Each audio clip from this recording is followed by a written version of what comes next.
Baik.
Assalamualaikum warahmatullahi. Bismillahirrahmanirrahim. Alhamdulillahirabbil alamin. Nahmaduhu wa nasta'inuhu wa nastaghfiruh. Wa na'udzu billahi min syururi anfusina wa min sayyiati a'malina. Man yahdihillahu fala mudilla lahu wa man yudlilhu fala hadiya lahu. Asyhadu an la ilaha illallah wa asyhadu anna Muhammadan abduhu wa rasuluh. Allahumma salli ala Muhammad wa ala ali Muhammad kama sallaita ala Ibrahim wa ala ali Ibrahim wa barik ala Muhammad wa ala ali Muhammad kama barakta ala Ibrahim wa ala ali Ibrahim fil alamin innaka Hamidum Majid. Rabbi shrah li sadri wa yassir li amri wahlul 'uqdatam min lisani yafqahu qawli, amma ba'd. Alhamdulillah, kita bersyukur kepada Allah Subhanahu wa taala kerana kita berkumpul lagi pada malam ni. InsyaAllah seperti biasa malam hari Rabu, malam Khamis, kita akan ambil berkaitan tajuk Al-Quran, dan kita dah mulakan pada ini kali ketiga, kali keempat, berkenaan dengan tajuk kaedah-kaedah Al-Quran. Kita ambil berkenaan dengan 50 kaedah berkaitan dengan kehidupan dan juga jiwa dan juga kehidupan. Okay, dan kita Alhamdulillah pada kali terakhir kita bincangkan itu, kita ambil 2 kaedah. Pertama 1, 2, 3, 4. Okey. Kita ambil itu 2, 3 Kita ambil kan kaedah pertama, mula-mula tu kita ambil kata-kata kepada manusia, kata-kata yang baik, 1. Kemudian kita ambil kaedah kedua, kita ambil asal untuk khairul lakum. Okay, kemudian kita ambil kaedah ketiga, wala tansur fadla bainakum. Okay. Keempat pun kita ambil secara berasingan. Okay. Yang kelima hari ni insyaAllah 1 juga, so dia panjang sikit. Ini kaedah kelima. Baik. Okay, kaedah kelima malam ni, kita bincang kaedah kelima malam ni. Yang antara kaedah Al-Quran, kaedah kelima, firman Allah Ta'ala surah Taha, waqad khaba man iftara. Sebenarnya hampalah, rugilah, rugilah orang yang mengadakan pembohongan. Okey. Dia kata datang kaedah ini, ja'at hadil kaedah tu, datang kaedah ini fi siyaqi kisati Musa, pada baris-baris kisah Musa alaihissalam, ma'a Fir'aun wa saharatihi, beserta dengan Fir'aun dan juga penyihir-penyihir Fir'aun.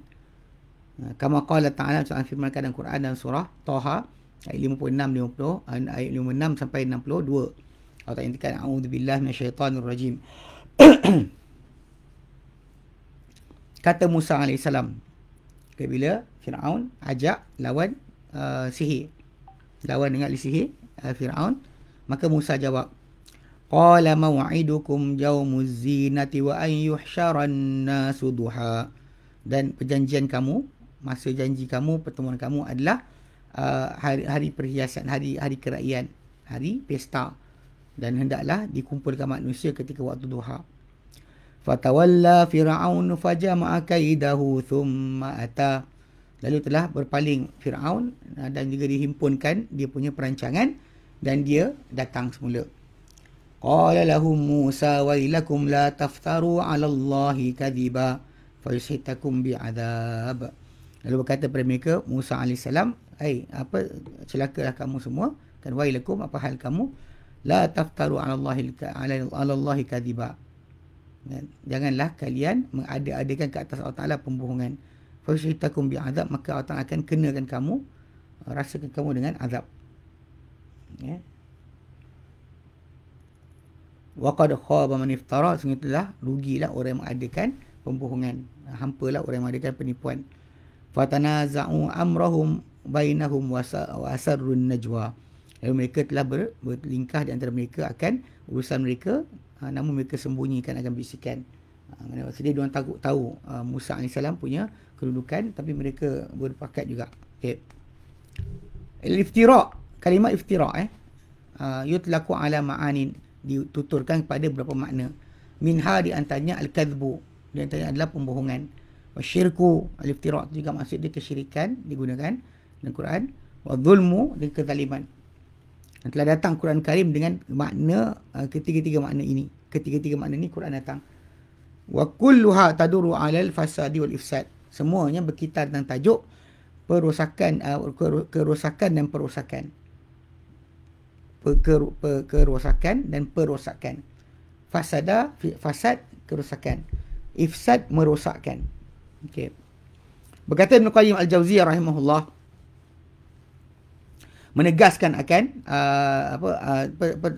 kelangsungan, apa mana automatiknya akan apa pengertian maksud ini.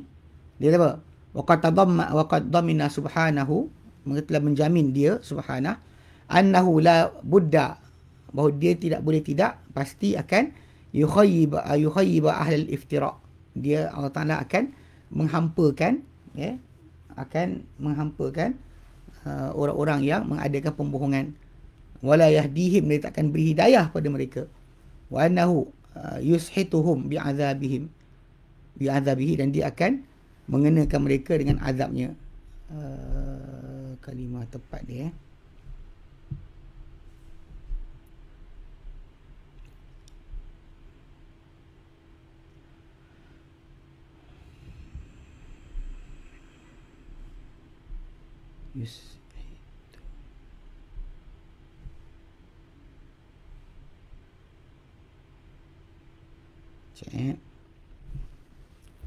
Binasa. Yushituhum bi'adzab, merasakannya, membinasakan mereka dengan azabnya. Ayastasilahum, dia musnahkan mereka. Ini janji Allah Ta'ala bahawa dia tidak akan melepaskan orang membuat kerosakan atau merosakkan orang lain kecuali dengan azab. Dengan yang mengadakan kerosakan atau perosakan, mana dengan kesyirikan atau kezaliman atau pembohongan, maka Allah Ta'ala kenakan mereka dengan azab. Okay. Di antara bentuk pelaksanaan kaedah ini adalah, bila anda perhatikan kaedah ini, anda dapati pada realiti, malangnya dia kata, ada orang yang mendapat habuan yang cukup daripada itu. Okey. Contoh dia kata, pembohongan, mana orang tu buat habuan yang sangat cukup untuk dia kena akan kemurkaan Allah Ta'ala. Memang dia orang mengadakan pembohongan. Pertama, pembohongan dan juga pendustaan di atas nama Allah. Itu dengan berkata-kata ke atas Allah Ta'ala dengan tanpa ilmu. Itu dengan apa bentuk sekalipun. Apa bentuk sekalipun, perbuatan kata-kata yang tanpa ilmu, dari bentuk sekalipun, itu, dan Allah Ta'ala mengatakan perkara ini, dan berfirman Allah Azza wa Jalla dalam surah Al-An'am ayat 93, Allah Ta'ala nyatakan, wa man azlamu man iftara 'ala Allahi kadhiba, dan siapakah lebih zalim berbanding orang yang mengada-adakan ke atas Allah Ta'ala pembohongan. Au qala uhiya ilayya wa lam yuha ilaihi syai', atau dia kata diwahyukan kepadaku sedangkan tidak diwahyukan kepadanya apa-apa. Wa man qala sa'unzilu misla ma anzalallah, ataupun orang tu mengatakan aku akan diturunkan seumpama apa yang Allah Ta'ala telah turunkan. Ini banyak kan macam kes apa, semua kumpulan-kumpulan yang rasakan diri dia dapat mandat dari Tuhan. Ini semua ni orang-orang yang mengadakan pembohongan di atas nama Allah. Sangat banyak. Yang perempuan ada, lelaki ada. Terutama dalam PKP ni keluar macam-macam. Semua dapat wahyu. Semua dapat wahyu. Geng-geng apa? Geng-geng yang apa? Anti hadis dapat wahyu. Semua dapat wahyu. Pelik kan? Tapi ini pembohongan atas nama Allah Ta'ala. Hatta macam orang yang menafsirkan tafsiran Quran dengan suka hati dia pun berkata-kata ke atas Allah Ta'ala dengan pembohongan. Maka Al-Quran telah menunjukkan kepada bahawa berkata-kata ke atas Allah dengan tanpa ilmu ada sebesar-besar perkara diharamkan secara mutlak. To say anything that you don't know about Allah, itu ada di antara benda yang paling besar, sebesar-besar perkara yang diharamkan. Firman Allah Ta'ala dalam Quran dalam surah Al-A'raf ayat 33. Allah Ta'ala nyatakan, A'udzubillahi minasyaitanirrajim. Qul innama harrama rabbiyal fawahisha ma dhahara minha wa ma batan. Katakan Muhammad, hanya mengharamkan Tuhanku perkara keji, apa zahir daripadanya dan apa yang tersembunyi, wal ithma wal baghya, dan Tuhanku haramkan akan dosa dan juga pelampauan, bi ghairil haqqi, dengan tanpa kebenaran, tanpa hak, wa antusyriku billahi ma lam yunzil bihi sultana, dan juga Allah Taala haramkan untuk kalian menyekutukan dengan Allah apa dia tak turunkan dengannya sebarang autoriti, wa an taqulu 'ala Allahi ma la ta'lamun, dan antara benda yang Allah Taala haramkan adalah kamu berkata-kata ke atas Allah apa yang kamu semua tidak ketahui. Wa anta, dan anda, bila anda perhatikan pada perkara ini, anda dapati bahawa orang musyrik hanya menyekutukan Allah Ta'ala, hanya menyekutukan, dan dia telah berkata tentang Allah, ke atas Allah Ta'ala dengan tanpa pengetahuan. Kata Allah Ta'ala ada anak, ada bini, bila dia lihat perkara berkenaan. Sebenarnya logik akal yang cuba diimpos kepada sesuatu keadaan, tapi tidak ada satu pun berkaitan dengan agama Allah Ta'ala yang sebenar. Baik. Dan seumpama juga seperti golongannya suka buat apa geng lah, kita tengok geng makrifat, hakikat yang diorang suka cakap kepada ke atas Allah apa dia tak ketahui.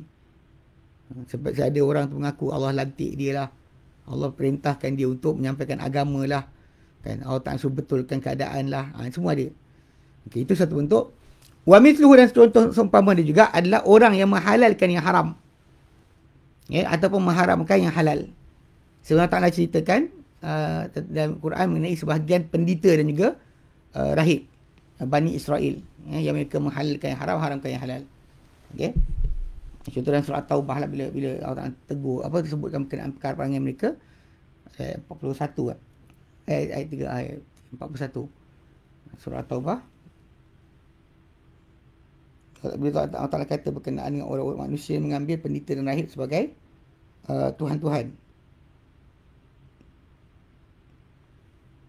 Surah Taubah ayat yang ke 31, bukan maksud 31. Okey. 31. So dia kata ini contoh jugalah. Contoh ini buat oleh Bani Israel punya pendeta dan rahib, yang mereka buat pengharaman penghalalan berdasar pada suka hati mereka.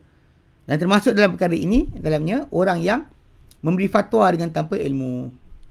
Dan tak ada ilmu, dia bukan ahli sains, bukan doktor, dia bukan mufti.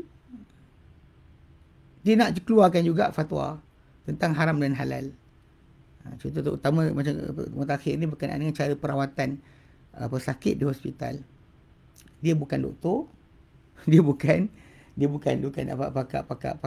pakar saintifik, dan dia bukan pakar berkenaan mikrobiologi sebagainya, tapi dia nak bercakap juga. Ada masalah dia. Okay. Yang mana dia kata mereka ni termasuk daripada jumlah golongan pembohongan ke atas nama Allah, ke atas Allah Subhanahu Wa Taala. Allah Ta'ala firmankan dalam surah An-Nahl 116. Allah Ta'ala nyatakan, A'udzubillahi minasyaitanirrajim. Wala taqulu lima tasifu alsinatukumul kadhiba. Yang kamu katakan kepada apa disifatkan oleh lidah kamu secara pembohongan, akan sebagai penipuan. Kamu kata hadza halalun wa hadza haramun. Kamu kata ini halal, ini haram. Litafaru 'ala Allahil kadhib. So engkau bohong ke atas nama Allah dengan penipuan. Innal ladzina yaftaruna 'ala Allahil kadhiba la yuflihun. Orang yang menipu di atas nama Allah tidak akan berjaya. Dan setiap orang yang berkata-kata dan syariat dengan tanpa ilmu, maka dia adalah pembohong, penipu ke atas nama Allah. Tak kira sama ada dalam bab asma' dan sifat, tentang Allah Ta'ala punya asma' dan sifat, ataupun pada bab halal dan haram, ataupun pada selainnya daripada bab-bab agama. Kita tentang agama, apa yang Allah Ta'ala benarkan, apa yang dipahami, itu yang kita teruskan. Okay, baik. Demi kerana ini, dia kata, dahulunya, beramai di kalangan salafus soleh, salaf hidup zaman para sahabat, tabi'in, tabi'in, mereka ni, wara', berjaga-jaga, daripada menjazamkan, mengatakan putus, apa dimuftikan, apa difatwakan olehnya, dengannya, ia ada hukum Allah. Dia tak mudah cakap, ini hukum Allah. Terutama kalau dia kata, dia sendiri yang mengeluarkan fatwa. Sekiranya, permasalahan nanti tak ada nas padanya, tak ada ijma'. Kalau ada ijma', ada nas, maka automatik kata-kata ini adalah hukum Allah, tak salah. Macam kata rejam hukum Allah, tak salah. Okay. Baik. Berkata sebagian salaf, sebagian salaf, liyattaqi ahadukum ay yaqul, hendaklah menjauhi, berjaga-jaga seorang kamu untuk mengatakan ahalallahu kadza wa harrama kadza. Menghalalkan Allah Ta'ala perkara ini dan dia haramkan perkara ini. Fa yakunullahu lahu kadzabta. Lalu Allah Ta'ala pula berkata pada dia, engkau bohong. Lam uhillu kadza wa lam uhrimu kadza. Tidak aku perhalalkan sekian, tidak aku mengharamkan sekian. Lam uhrimu kadza. Orang tu kata kepada Allah Ta'ala benda yang dia tidak ketahui. Dan kerana ini, walihadza kana kita, kerana ini, dia kata, apabila menulis, seorang penulis di hadapan Amirul Mukminin Umar bin Khattab. Umar bin Khattab suruh tukang tulis. Okay. Dia tulis satu hukum yang dihukumkan dengannya oleh Umar, maka dia berkata, dia tulis kat situ, hadza ma arallahu Amirul Mukminin Umar. Ini yang diperlihatkan oleh Allah kepada pemimpin orang-orang Islam Umar bin Khattab. Jadi ini dia kata itu. Jadi tapi Umar dengar, Umar kata, jangan kamu kata sedemikian. Akan tapi katakanlah, inilah apa yang dilihat oleh Umar. Ini adalah pandangan Umar. Maka jika ia benar, maka daripada Allah Ta'ala. Jika ia salah, maka daripada Umar. Umar dia tersilap, Allah takkan silap. Dia kata. Okay, berkata Ibn Wahbin, aku mendengar Malik rahimahullah berkata, lam yakun min amril muslimin, lam yakun min amrin nas, wala man mada min salafina. Bukanlah daripada urusan orang ramai, tidak juga daripada siapa-siapa telah lalu sebelum kita. Wala adraktu ahadan aqtadiya bihi, dan aku tak dapati siapa yang aku mencontohi dengannya, dengan orang tersebut, yaqulu fi syai', mengatakan pada suatu perkara, hadza halalun wa hadza haramun. Tak benar. Dia kata ini halal dan haram. Wa ma kanu yatajarra'una 'ala Allah 'ala dhalika. Mereka tak berani untuk itu, mengatakan ini halal dan haram. Wa inna ma kanu yaqulun, tapi mereka hanya mengatakan kami tak suka ini, atau kami lihat ini baik, atau harus ini, atau tidak kami lihat sebegini. Dia tak kata benda berkenaan Allah Ta'ala akan perintahkan direct. Terutama pada benda tak ada nas, tak ada ijma'. Okay. So dia kata di atas ini dia kata sesiapa yang tidak ada di sisinya pengetahuan pada apa yang dia berkata-kata dengannya, hendaklah dia menahan lidah dia. Dia bukan ahli, diam. Diam, jangan cakap banyak. Ini cara atau kaedah yang kita kata pada kaedah pertama, kata pada manusia kata-kata yang baik. Ini pun sama, kata-kata yang baik. Ya, jangan kata kecuali benda yang benar saja. Okey, dia kata dan maka apa dia kata, okay, dan ke atas siapa yang ke depan untuk memberikan fatwa kepada orang ramai, hendak dia menjaga panduan salaf pada bab ini, dan sesungguhnya ia adalah terbaik dan terelok dari segi penjelasan. Tak ada lebih baik daripada penjelasan para salafus salih. Okay. Kedua, di antara bentuk praktikal atau amali bagi kaedah ini adalah apa yang dibuatkan oleh sebahagian para pembuat hadis, para pereka hadis, mereka cipta hadis. Pada zaman dahulu dan terkini, dulu dan kini sama aja. Yang mereka ni berdusta di atas nama Nabi SAW dan mengada-adakan pembohongan ke atas baginda. Sama ada untuk tujuan yang dia pada zakat dia baik, seperti penggalakan juga penggerunan, ataupun kerana tujuan politik atau mazhab atau penyagaan. Sebenarnya berlaku malangnya semenjak zaman yang lalu lagi, zaman yang panjang telah terjadi sedemikian.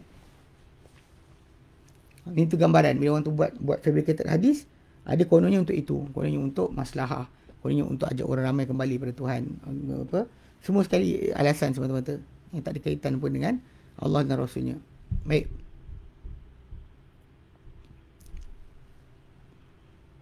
Dia kata, dan kalaulah merasai setiap siapa yang meletakkan hadis ke atas Nabi SAW, membuat hadis ke atas Nabi SAW, bahawa dia termasuk daripada jumlah pembohong, pendusta, dan bahawa dia tak akan berjaya dengan usahanya, bahkan dia adalah seorang yang gagal, malang. Macam Allah firmankan, faqad khaba man iftara, maka terlebih gagallah sesiapa yang mengada-ada pembohongan. Okey.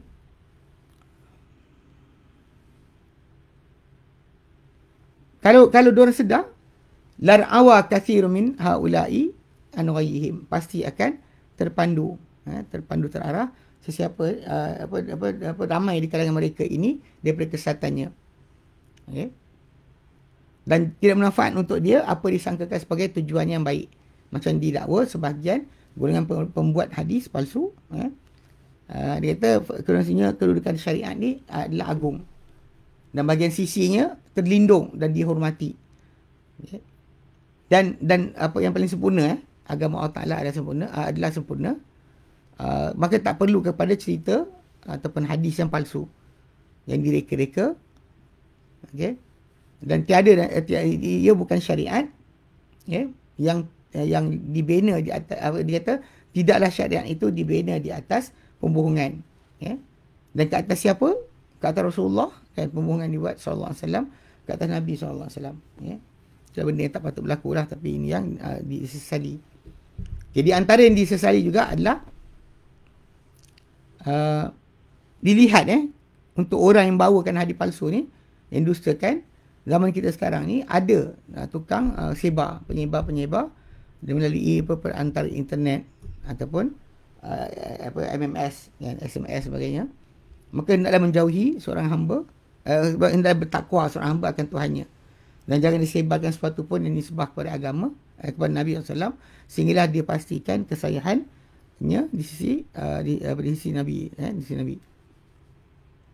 Dia tahu dah kesahihan, baru dia boleh berpindah kepada tempat yang disediakan. Baik. Okay. Ketiga, di antara bentuk-bentuk pelaksanaan kaedah ini, kaedah Quran ini yang mulia ini, yang disaksikan pada realiti adalah apa yang terjadi pada sebahagian mereka yang malang, amat disesali, malang disesali sangat-sangat daripada penzaliman dan pelampauan ke atas saudara mereka yang se-Islam. Dan ini adalah mempunyai sebab-sebab yang banyak, dan barangkali paling nyata punca kerana perbuatan kita terlibat dengan benda macam ni adalah hasad, dengki. Allah Ta'ala jauhkan kita daripada sifat dengki, dan juga tamak pada sesuatu daripada lebihan dunia. Lebihan dunia kita boleh bekerja nak dapatkan. Ataupun selain itu daripada punca-punca. Yang kadang-kadang kita perhatikan, dihebatkan, dibesarkan ucapan-ucapan, ketika mana dipakaikan dengan oleh sebagai manusia dengan pakaian buatannya lah. Ya'lamul khatabu bismillahir nasi sani'ahu lubusuddin. Okey. Maksudnya bila memakaikan seorang tu akan buatan dia tu dengan pakaian agama. Sebut hadis sekian sebagainya, mulakan kabut orang semua percaya. Okey, baik. Supaya dia diberikan alasan, akan membolehkan perkara itu, akan perbuatan dia jadi dibenarkan. Okey, dalam dia nak menghina orang, atau dia memperingatkan orang daripada orang lain dengan secara berdosa dan juga pemusuhan. Benda ni boleh berlaku punca sebab itu dan tersebar pada zaman sekarang. Pengarang buku kita ni dikata apa? Laqad waqaftu ala kathir min al-qisasi fi hadal bab. Yang saya telah, dia kata, sempat dengan banyak daripada kisah-kisah bab ini. Minha al-qadim, minha al-mu'asir. Ada di antaranya yang terdahulu dan ada di antaranya yang terkini. I'tarafa ashabuha biha, yang mengaku orang-orangnya dengan perbuatan-perbuatan ni. Wahia qasasun tudmil qalba. Dia adalah kisah-kisah yang akan mendarahkan, melukakan akan kalbu. Wa tafattatil aqdab al-kabidi, dan memecahkan akan hati. Bisa bimadzaquhu min akibati iftiraihim, dengan sebab apa yang mereka rasakan dari kerana penamat bagi pembohongan mereka, kan, wa zulmihim, kezaliman mereka terhadap orang lain. Baik. Baik. Dia okey, jadi kat sini nak share lah. Ketafi dia kata memadai dengan sebab apa yang mereka rasakan ia daripada akibat pembohongan mereka, kezaliman mereka kepada orang lain. Baik.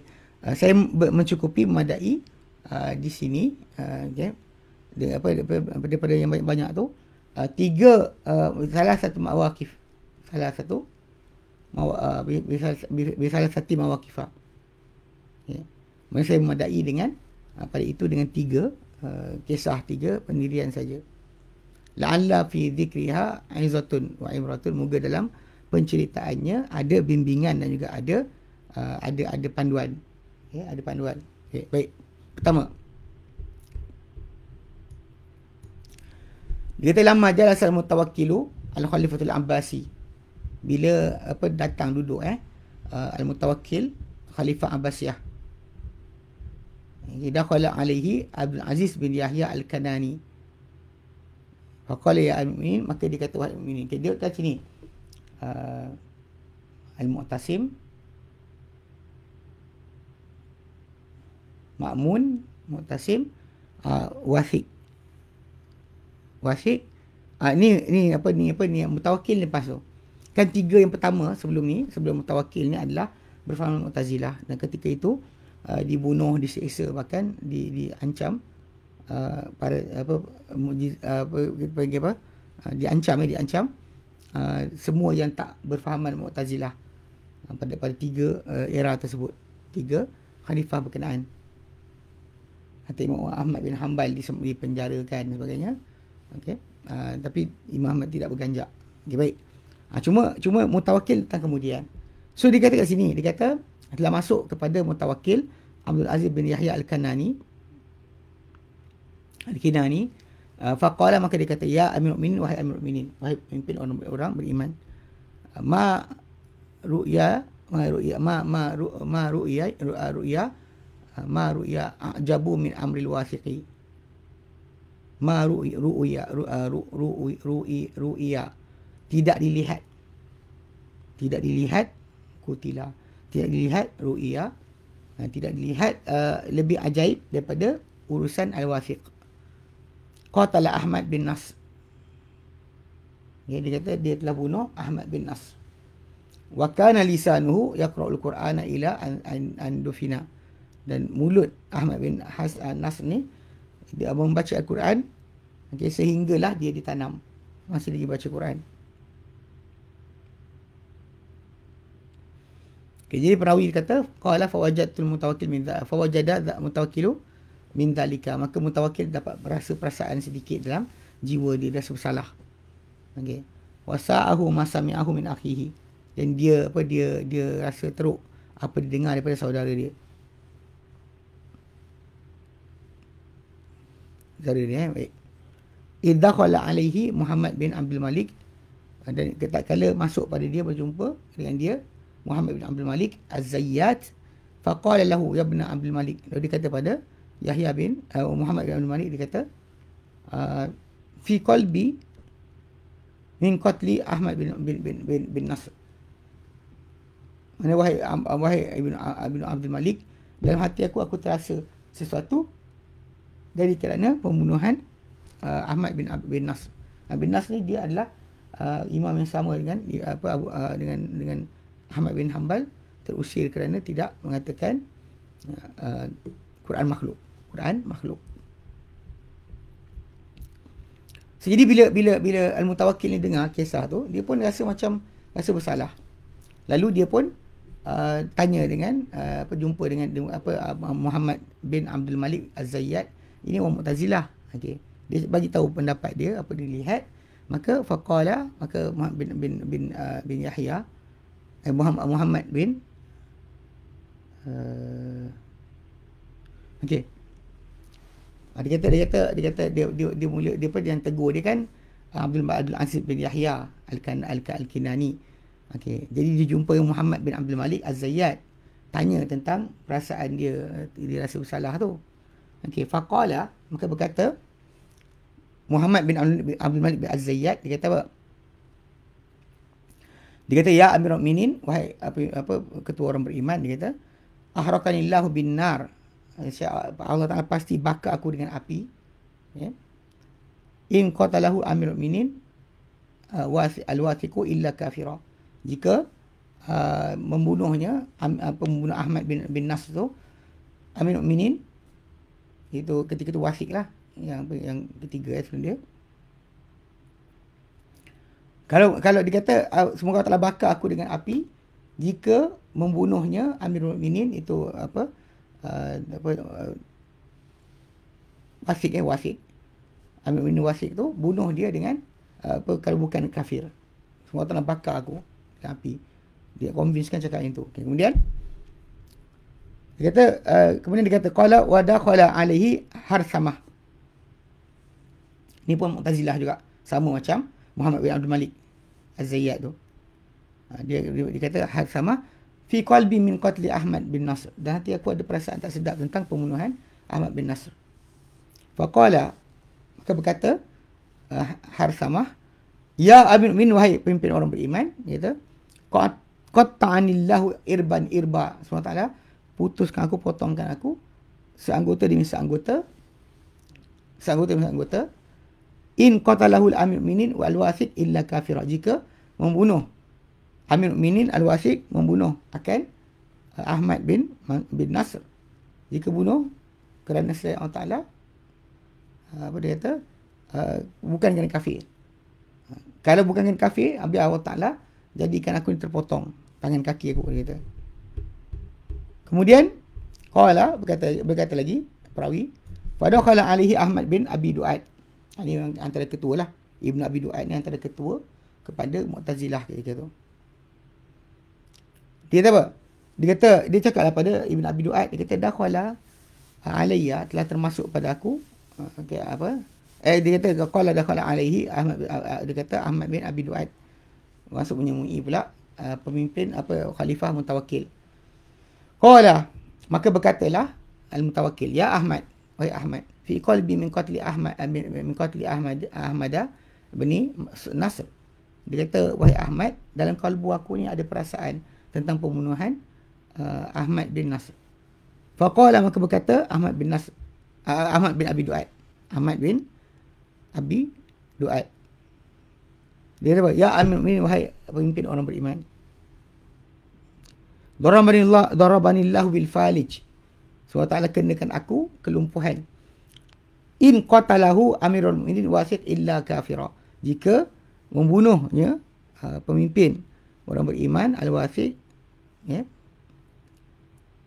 jika bunuh dia kecuali bukan kerana kekufuran, maka dia kata aku sanggup untuk kena lumpuh. Qal Mutawakkil berkata, fa amma Zayyad, adapun Zayyad Muhammad bin Abdul Malik bin Az-Zayyad, dia kata fa ana uhrikuhu aqratuhu bin nar, aku bakar dengan api. Dia minta kan aku bagi dia terbakar dengan api. Wa amma, adapun Harsamah, fa innahu haraba, dia lari keluar negeri. Dia kata wajtaza bi qabilatin, dia melintas dengan satu kabilah Khuza'ah, kabilah Khuza'ah. Fa arafahu rajul min al-hayy, dia mengenal akan Harsamah ni seorang lelaki daripada perumahan tempat tersebut. Faqala, maka dia kata lagi, ya ma'syaral Khuza'ah, wahai golongan Khuza'ah, dia kata, hadha alladhi qatala Ahmad bin Nasr, inilah yang bunuh Ahmad bin Nasr. Faqatta'u irban irba, dan mereka telah potong dia seanggota demi seanggota. Saya orang kenal dia, tapi doa yang dia kata tu makbul. Mati tu. Adapun Ahmad bin Abi Duat, Ahmad bin Abi Duat pula dia kata faqad Allah Subhanahu fi jildihi. Okay, faqad Allah Subhanahu fi jildihi. Allah Taala jadikan dia lumpuh. Dia duduk diam je dalam kulit dia, masa tak bergerak badan, otot tak berguna. Hidup tapi tidak berguna. Okey, baik. Itu yang pertama lah. Kisah pertama, bagaimana Allah nak jadikan pembohongan tu tidak menyelamatkan orang tersebut. Sepatutnya macam tu. Okey, baik. Okey, dia kata, yang kedua, contoh kedua kisah. Yang kedua adalah telah menceritakan salah seorang mereka, itu kan wanita, dan dia ni adalah pensyarah universiti. Diceraikan 2 kali. Okay, dia kata apa? Telah terjadi kisah aku bersama dengan kezaliman, perbuatan zalim ni dalam lebih kurang 7 tahun. Sebelum 7 tahun dia kata. Sesudah perceraianku yang kedua, aku telah buat keputusan untuk berkahwin dengan salah seorang kaum kerabatku yang dia ni diberikan nikmat oleh Allah Ta'ala kehidupan yang tenang berserta isterinya dan juga 5 orang anaknya. Okey. Di mana aku bersepakat dengan anak mak saudaraku, sepupu dia, bila mak saudara dia, yang dia juga dahulu sukakan isteri lelaki tersebut. Aku suka lelaki tu, dia suka isteri. Lalu kami bersepakat untuk menuduh wanita tersebut dengan perkara tak elok, pengkhianatan terhadap suami dia. Ya. Dan kami mulalah menyebarkan akan berita-berita di antara kaum kerabat, kaum keluarga. Dengan berlalunya masa, dia kata kami telah berjaya, di mana telah runtuh kehidupan 2 suami isteri tersebut dan berakhir dengan perceraian. Okay, setelah beberapa tahun berlalu, berkahwinlah wanita berkenaan yang dicerai itu dengan sebab penyebaran berita yang palsu yang aku sebarkan dengan aku punya sepupu, dia kata, dengan seorang lelaki lain yang mempunyai kedudukan juga. Adapun lelaki pula yang si suami yang aku suka tu, dia kata berkahwin dengan wanita lain, bukan aku. Dan dia kata jadi justru dia kata aku tak mendapat apa-apa hasil dengan aku punya anak mak saudara, itu sepupu aku, di atas tujuan kami yang diimpikan. Akan tapi kami telah berhasil kepada natijah yang kami telah sampai kepada natijah kezaliman kami, di mana aku telah ditimpakan Allah Ta'ala dengan kanser darah. Okay. Kemudian adapun anak mak saudaraku pula, mak saudaraku punya anak lelaki tu, maka dia telah mati terbakar dengan saksi yang kedua. Pasal ketika nak jatuhkan tu diorang konon jadi saksi. Okay. Okay, dengan sebab tersentuh elektrik pada apartmen yang dia menetap dalamnya. Dan itu dah selepas daripada 3 tahun daripada kejadian perceraian ataupun usaha mereka menceraikan suami isteri tersebut. Okay. Ini kisah kedua. Kisah ketiga, adapun kisah ketiga dia kata ini adalah kejadian diriwayatkan oleh seorang lelaki nama dia Hamad. Seorang lelaki nama Hamad. Dia cerita balik kisah ni. Dia kata ketika mana aku dahulu seorang pelajar dalam tahap menengah, dalam sekolah menengah, telah berlaku satu pertengkaran di antara aku dengan salah seorang pelajar yang terkenal, yang hebat lah. Pelajar ni biasa nombor 1, nombor 2 dan sebagainya. Lalu aku berbalah dengan dia. Lalu aku telah membuat keputusan sesudah pertengkaran tersebut untuk aku belaga. Ambil air. Boleh? Okey. Lalu aku telah buat keputusan sesudah pertengkaran untuk aku musnahkan akan masa depan dia. Lalu aku datang ke sekolah satu hari awal datang ke sekolah awal pada satu hari awal pagi, bersama-sama aku sejumlah daripada rokok ganja yang kami dahulu mengambilnya. Kawan-kawan kami mengambil. Jadi aku gunakan benda tu untuk kenakan budak ni. Dia kata. Dan aku letakkan ia dalam beg pelajar berkenaan. Kemudian aku minta daripada salah seorang teman aku untuk memberitakan kepada polis, pihak polis bahawa di sekolah ada pengedar dadah.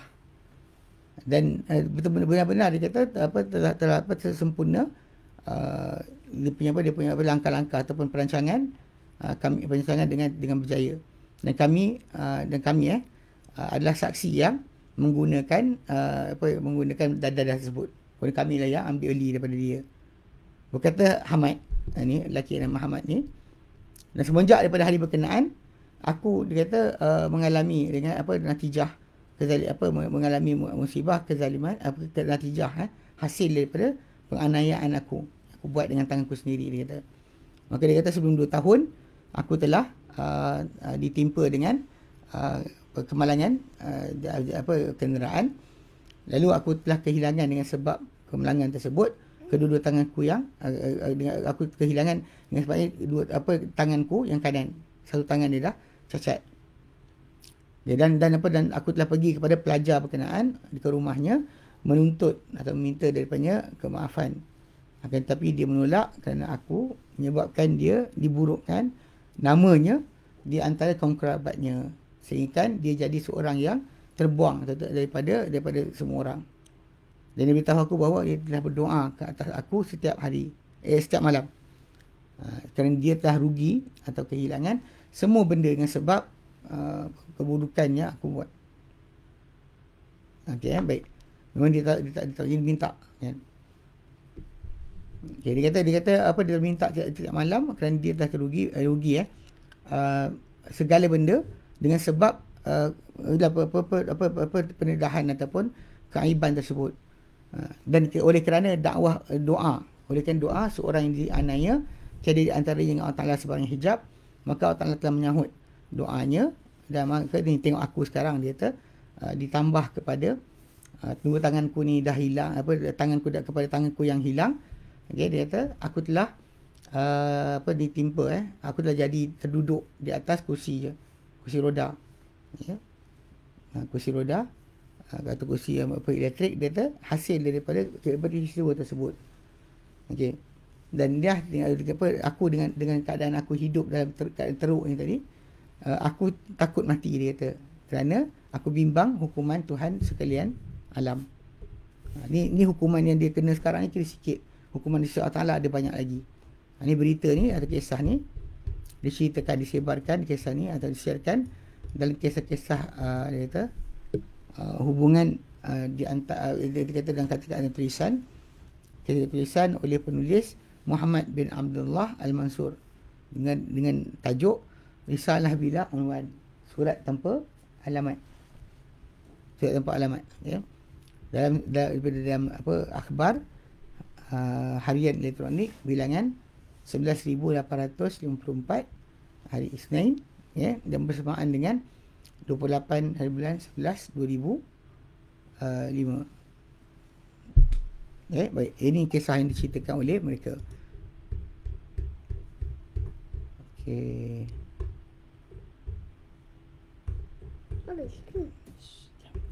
Okey. So jadi kalau kita perhatikan situ, memang sebenarnya ini di antara kesan kita tengok penipuan ni, ataupun Allah kata faqad khaba man iftara. Ini kata-kata Musa pada ahli sihir, pada Firaun dan siapa berhadapan dia. Itu realiti sebenarlah. Siapa mengadakan pembohongan, dia pasti akan dikenakan. Dan kita, masyarakat kita, banyak orang yang mengaku wakil Tuhan lah, ayah pin, ayah pan sebagainya kan. Aisyah di Muhammad, Arkam, Umujah, Arkam, apa lagi. Semua kumpulan yang adakan pembohongan ni, bila kita lihat balik, kaedah yang Allah letakkan, waqad khaba man iftara, telah binasa, telah rugilah, hampalah siapa yang mengadakan pembohongan. Tak ada siapa yang akan selamat. Boleh kata berterusan ini bukan hanya satu masa, bahkan berkali-kali. Okay, baik. Okay.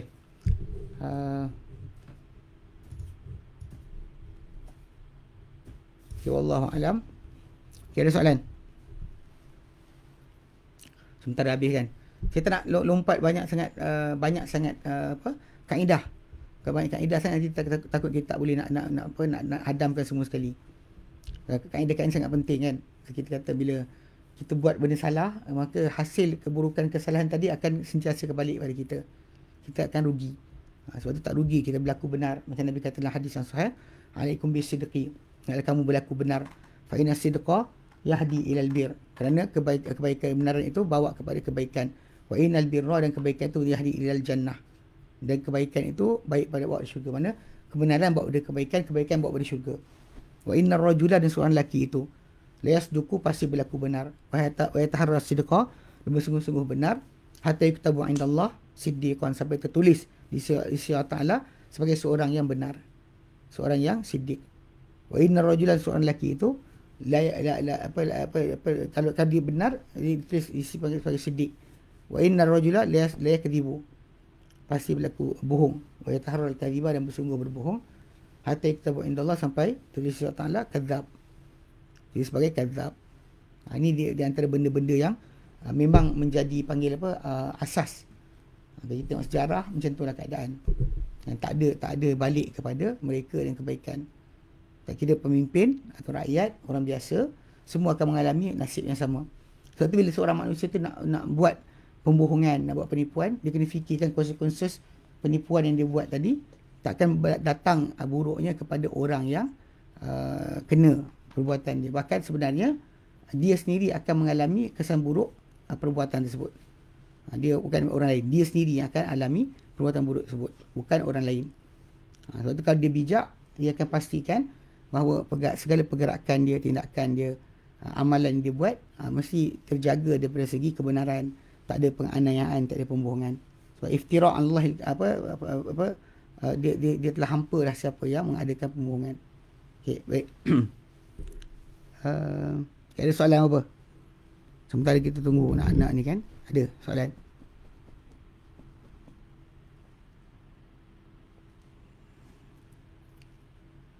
Itu kejap dahaga sikit. Kening tegak.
Okey.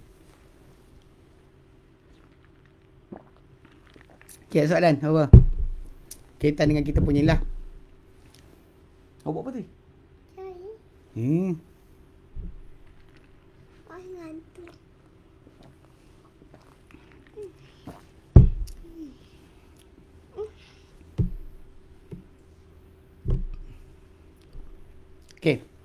Tak ada tak ada, kita stop kelas kita insya-Allah. Ni dan apa? Wallahu alam, kita tak tahu bahasa salam bila. Macam apa, setengah-setengah tempat pengajian yang lain dah mula start open. Akan datang, Allah alam, mungkin nanti ada SOP baru. Mungkin dia kata apa, separuh ataupun 30% saja dibenarkan untuk hadir kepada tempat-tempat kuliah. Dan kalau dia kata dibuka nanti, insya-Allah kita akan bersama secara fizikal dan sambung balik buku kita berkaitan dengan usul tafsir. Baik. Kita tunggulah, kita tunggu bila akan datang, insya-Allah. Semua tak dah buka ruang pada kita supaya berjumpa balik dan dapat bertemu secara fizikal, dan semua tak dah beri pada kita peluang bagi dia hadir majlis ilmu secara berdepan, dan mungkin insya-Allah itu lebih bermanfaat dan juga lebih faedah dan berikan kepada kita doa para malaikat kat atas kita, insya-Allah. Baik. Okey, wallahu alam. Wa sallallahu ala sayyidina Muhammad sallallahu alhamdulillah rabbil alamin. Assalamualaikum warahmatullahi wabarakatuh. Bye bye. Assalamualaikum lah. Assalamualaikum. Waalaikumsalam.